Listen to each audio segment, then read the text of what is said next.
Tema renungan firman Tuhan untuk renungan hari ini adalah Roh Persatuan, sehati sejiwa membangun komunitas yang mengentaskan kemiskinan.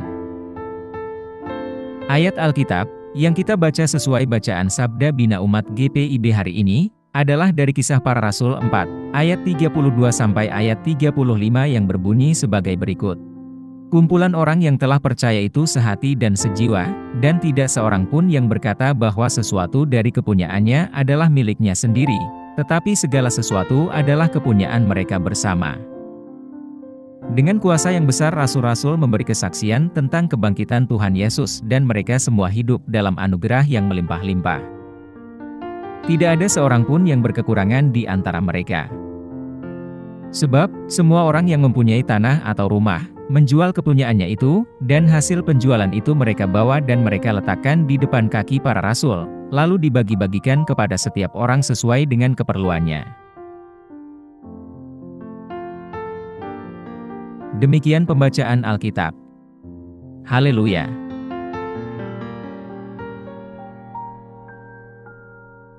Saudara-saudari buah hati Allah, hari ini, kita akan merenungkan satu bagian dari Alkitab, yaitu dari Kisah Para Rasul 4, ayat 32 sampai ayat 35, yang menggambarkan komunitas Kristen mula-mula di Yerusalem, menekankan persatuan, kemurahan hati, dan saling mendukung. Bagian ini diatur dalam narasi yang lebih luas tentang pertumbuhan gereja mula-mula dan kesaksian kuat para rasul mengenai kebangkitan Yesus Kristus. Sebelum bacaan perikop ini, Petrus dan Yohanes telah dibebaskan dari tahanan setelah ditangkap karena berkhotbah tentang Yesus, dan menyembuhkan orang lumpuh. Bisa dibaca di Kisah Para Rasul pasal 3 sampai pasal 4 ayat 22. Setelah dibebaskan, mereka kembali ke komunitas orang beriman, dan melaporkan apa yang dikatakan oleh imam-imam kepala dan tua-tua. Orang-orang percaya kemudian mengangkat suara mereka dalam doa, meminta keberanian untuk terus menyampaikan firman Tuhan, meskipun di tengah ancaman yang mereka hadapi. Mereka juga meminta tangan Tuhan untuk melakukan tanda-tanda dan keajaiban melalui nama Yesus. Saat mereka berdoa, tempat mereka berkumpul terguncang, dan mereka semua dipenuhi dengan Roh Kudus, memampukan mereka menyampaikan firman Tuhan dengan berani. Segera setelah penggambaran komunitas ini, narasi selanjutnya memperkenalkan contoh-contoh spesifik dari kemurahan hati. Barnabas, seorang Lewi dari Siprus, menjual ladang miliknya dan membawa uangnya kepada para rasul. Hal ini mendasari kisah kontras antara Ananias dan Safira dalam Kisah Para Rasul 5, ayat 1-11, yang menjual sebidang tanah namun dengan curang menyimpan sebagian uangnya untuk diri mereka sendiri sambil berpura-pura menyumbangkan seluruh hartanya.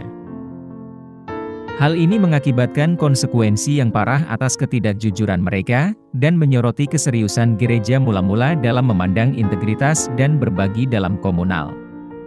Ayat bacaan Alkitab yang kita baca hari ini, menjadi gambaran penting tentang praktek komunitas Kristen mula-mula dalam membagi segala sesuatu yang mereka miliki, untuk memastikan tidak ada seorang pun di antara mereka yang berkekurangan.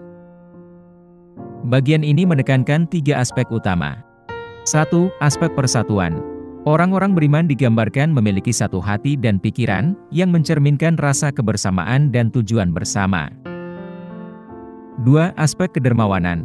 Mereka membagi harta bendanya, menjual tanah dan rumah serta membawa hasilnya kepada para rasul, untuk dibagikan kepada siapapun yang membutuhkan. 3. Aspek kesaksian apostolik.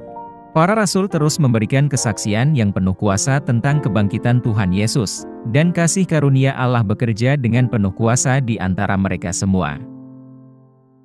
Gaya hidup komunal ini merupakan respon langsung terhadap pencurahan Roh Kudus dan doa umat beriman, yang memohon keberanian dan campur tangan ilahi.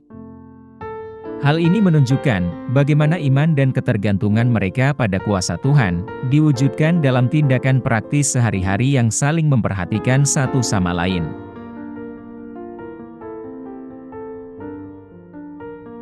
Apa pesan Tuhan untuk kita yang hidup di masa kini? Di dunia sekarang ini, di mana semangat gotong royong mulai memudar, kesatuan hati dan jiwa seperti yang ditunjukkan oleh komunitas Kristen mula-mula, yang selalu berkumpul dengan tujuan dan komitmen bersama untuk saling mendukung, sangatlah dibutuhkan. Hal ini berarti meruntuhkan hambatan individualisme dan mendorong pendekatan kolektif dalam penyelesaian masalah. Dengan sehati sejiwa, kita dapat menyatukan sumber daya kita, bakat kita, dan berbagai upaya kita untuk mengatasi dan menghilangkan kemiskinan dalam komunitas kita. Persatuan ini lebih dari sekedar kerjasama, ini mewujudkan hubungan spiritual yang mendalam, yang mendorong kita untuk bertindak tanpa pamrih, demi kebaikan bersama. Apa yang harus kita terapkan dalam kehidupan kita sehari-hari? Praktisnya, hal ini berarti berpartisipasi aktif, dan ikut mendukung inisiatif masyarakat, yang bertujuan untuk mengentaskan kemiskinan. Hal ini mencakup kemurahan hati dengan menyumbangkan waktu, uang, dan sumber daya kita, untuk membantu mereka yang membutuhkan.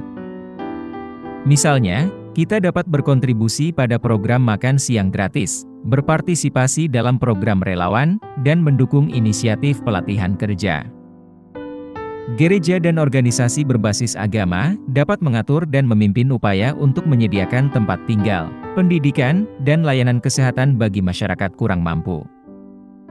Selain itu, hal ini mendorong kita untuk mengadvokasi keadilan sosial dan kebijakan yang mengatasi akar penyebab kemiskinan. Dengan menghayati iman kita secara praktis, kita dapat mewujudkan semangat persatuan dan membuat perbedaan nyata dalam kehidupan orang-orang di sekitar kita.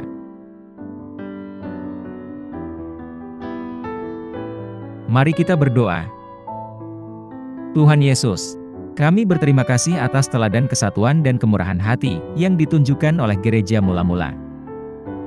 Penuhi kami dengan Roh-Mu, sehingga kami bisa bersehati dan sejiwa, bekerja sama untuk mengentaskan kemiskinan, dan membantu mereka yang membutuhkan. Bantulah kami untuk menghidupi iman kami melalui tindakan kebaikan, yang tidak mementingkan diri sendiri, yang mencerminkan kasih-Mu dalam komunitas kami. Bimbing kami dalam membangun dunia, di mana setiap orang mempunyai kesempatan untuk berkembang, dan di mana kasih karunia dan penyediaan-Mu terlihat jelas melalui tindakan kami.